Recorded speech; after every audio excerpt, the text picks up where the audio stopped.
Hello everyone. Today we are going to explain dynamic routing. Previously we talked about static routing and also mentioned its disadvantages. Firstly, the advantage of static routing is that it is relatively simple to configure. Its format is IP route, followed by static and then the destination and the destination mask. Additionally, if we want to use static routing on any device, it must be manually configured by our network administrators or network engineers. Moreover, static routing cannot detect a remote failure, meaning it is very rigid. Whatever you configure, it will follow that path without deviation. It won't switch routes, even if there is an issue with the path between it and another device. It will definitely follow the route you set. Moreover, if our network becomes too large, manually configuring static routes will become increasingly complex because we need to consider whether there is a route to each destination. I need to manually specify whether there is a route to each destination and whether there is a return route. Additionally, if there is a problem or change in our network, static routes cannot flexibly and promptly adapt to these changes. In other words, they cannot automatically adjust or sense the need to switch. We have to manually cancel and reconfigure them. Besides this, we also have dynamic routing protocols. Take OSPF, for example. It is a type of dynamic routing protocol, and it can automatically discover and learn, and it can adapt to network changes. In this process, it will discover and calculate on its own. For example, if I want to reach a certain point, how can I take a shorter path? It will choose a route by itself and calculate the arrangement of this path. Moreover, if there is an issue with this link in the network, it will promptly respond to the change.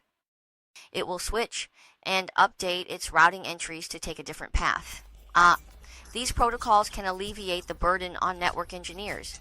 Moreover, in large networks, we generally use these dynamic protocols. In fact, there are quite a few classifications of dynamic routing here, divided into IGP and EGP. So, what is IGP? It actually stands for Interior Gateway Protocol. The interior gateway here refers to an AS, which you can understand as an operator, like AS1 for a large enterprise, which is an AS. In this process, it can manage and decide what kind of routing the internal devices use for communication. If within the enterprise these devices want to communicate, what I often run is OSPF. For instance, if I want to communicate between operators, or if my internal devices want to connect and learn from each other, then I use ICE. As for RIP, it has been phased out, and no enterprises use it anymore. Now, if I want to communicate between two ACs, at this point we use the BGP protocol. This is based on the scope of our application, for instance within an AS, such as within an enterprise, or within a large enterprise of an ISP. At this point, an internal gateway is used.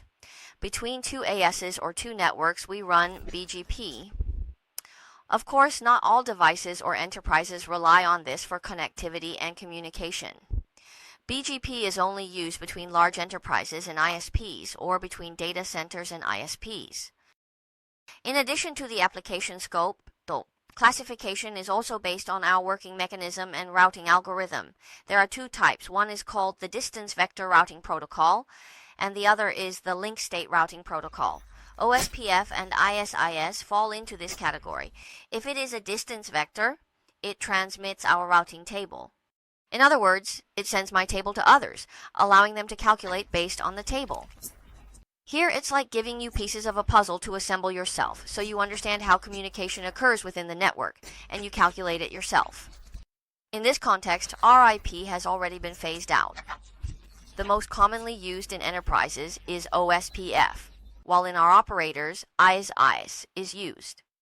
This is what we will explain to everyone after dynamic routing protocols. If you want to learn Huawei certification technology or obtain the Huawei certification question bank, please send me a private message. I can also exchange ideas with more comments below the video.